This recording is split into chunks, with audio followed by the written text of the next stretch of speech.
सुप्रभातम। सर्वेभ्यो नमो नमः। सर्वेषां स्वागतम।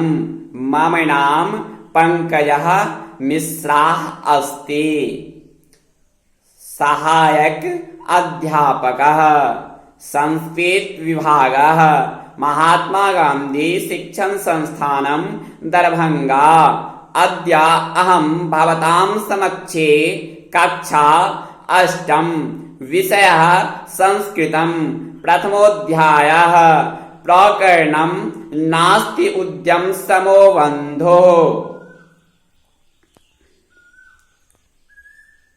इति विषयं धीकृत्य पाठयितुम् उपस्थितोऽस्मि। छात्रों, इससे पहले का क्लास में मैंने नास्ति उद्यम समो बन्धो प्रथम पाठ पढ़ाए थे। आज मैं प्रश्न उत्तर करवाने जा रहा हूं। तो सर्वप्रथम सबसे पहले क्वेश्चन नंबर 1 में है लिखितम, जिसको इंग्लिश में कहते हैं रिटेन। संस्कृत में है जो विकल्पेभ्यः उचितम उत्तरम चिनुत, यानी विकल्पों से उचित उत्तर चुनिए, जिसको इंग्लिश में कहते हैं choose the correct answer from the option. तो क्वेश्चन नंबर पहला का क है जो सुमिता कीदृशः आसीत्। सुमिता कीदृशः आसीत्। तो ऑप्शन में दिया है पहला अलस, दूसरा में दिया है उद्यमी और तीसरा में दिया है मंद बुद्धि। तो मुझे राइट आंसर चूज करना है, वो है उद्यमी। दूसरा ख का क्वेश्चन है जो कहा कदापि कार्यम न अकरोत्। कौन कभी भी कार्य नहीं करता था। तो ऑप्शन में दिया है पहला सुमिता, दूसरा अमिता और तीसरा वृष्टि। तो जो मुझे सही आंसर है वो है अमिता। अमिता वो काम नहीं करता था। तीसरा गौ का है जो अमिता कस्य सस्यम उत्पादयितुं तत्परः अभवत्।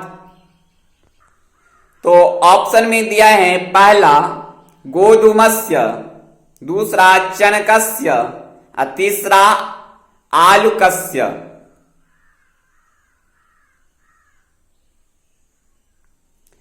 तो मुझे जो राइट आंसर है वो है गोधूमस्य। कहने का है जो अमित किस फसल को उत्पादन के लिए अर्थात उगाने के लिए तैयार हुआ था, तो गेहूं का।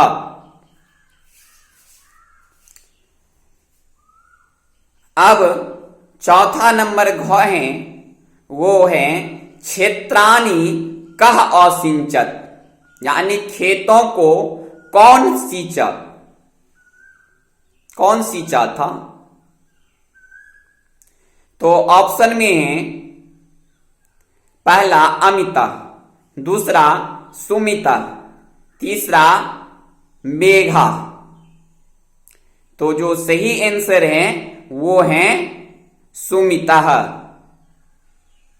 अब पांचवा हम चलते हैं।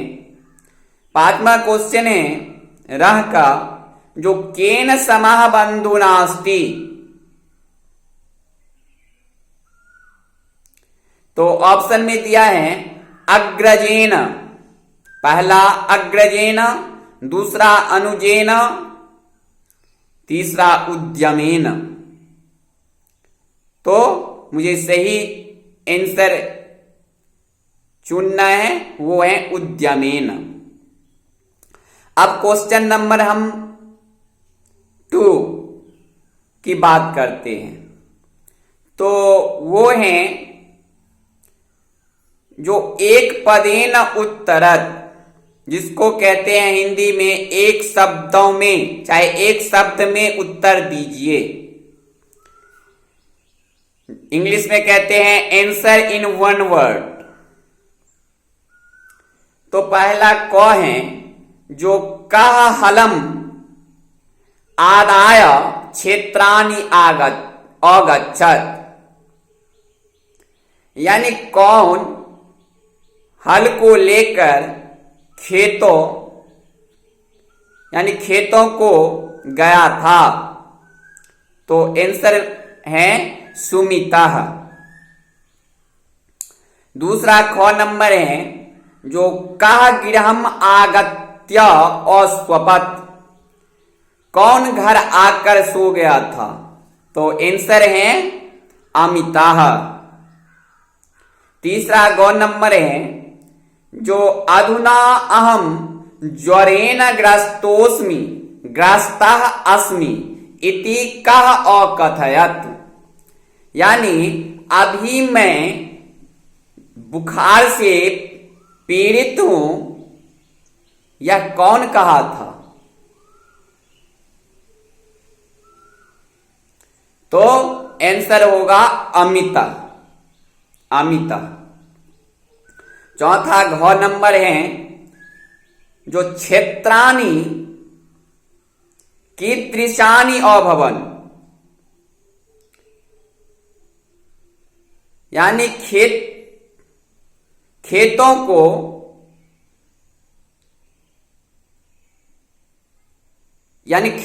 को कैसे हुआ, यानी कैसे फसल हुआ खेतों में। तो मुझे आंसर देना है जो सस्य संपन्नानि, यानी बहुत सारे।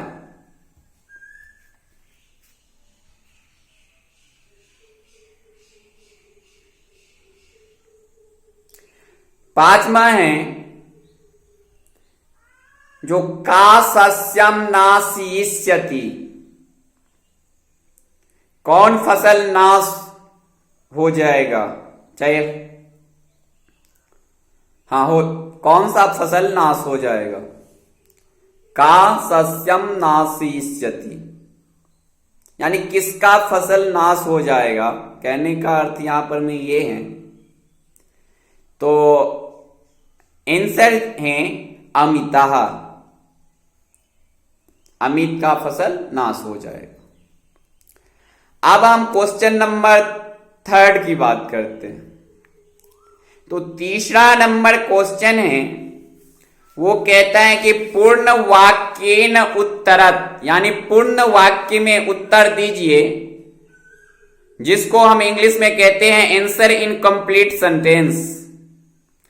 तो तीसरा नंबर क्वेश्चन का पहला क है, क का क्वेश्चन है अन्ते अमिता कह अकरोत्, यानी बाद में अमित क्या करता था। तो आंसर देना है मुझे शीरम धृत्वा आत्मानं मुसितं च मत्वा पश्चातापम अकरोत्।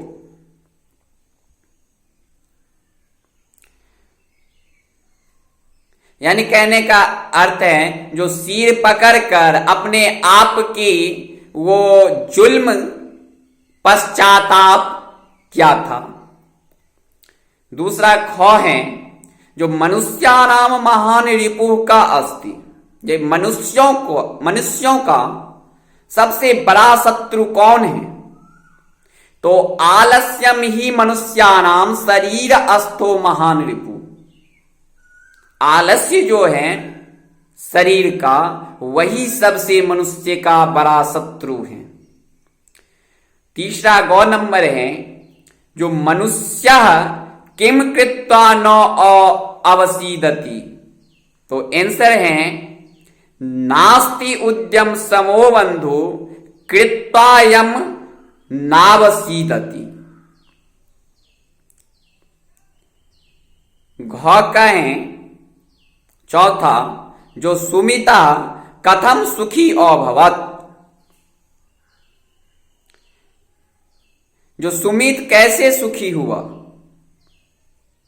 तो आंसर देना है जो सुमिता उद्यमम कृत्वा सुखी अभवत, सुमित परिश्रम करके सुखी हुआ था। पांचवा रह कहें जो अग्रिमे दीने किम भवत अभवत, अग्रिमे दीने किम अभवत, यानी अगले दिन क्या हुआ था, तो आंसर देना है अग्रिमे दीने आसार वृष्टि अभवत, अगले दिन मूसलाधार वर्षा हुई थी।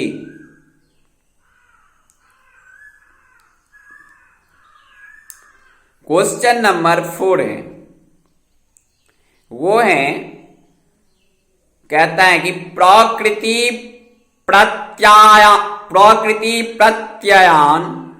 पृथकम कृत्वा लिखत, यानी धातु एवं प्रत्यय को चाहे प्रत्ययों को अलग करके लिखिए, जिसको हम इंग्लिश में कहते हैं disjoint the roots and suffixes and right.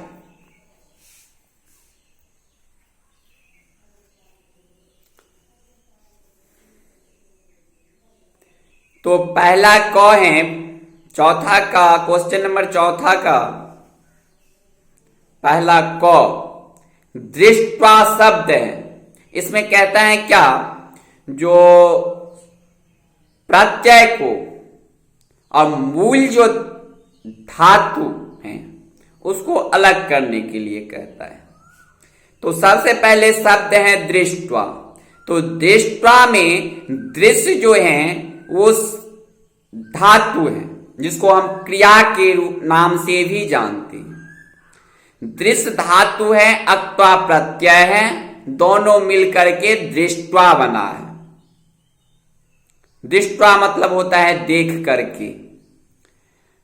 ख दूसरा है आदाय, आ उपसर्ग है, दा धातु है और ल्यप प्रत्यय है, बना है आदाय, मतलब होता है लेकर।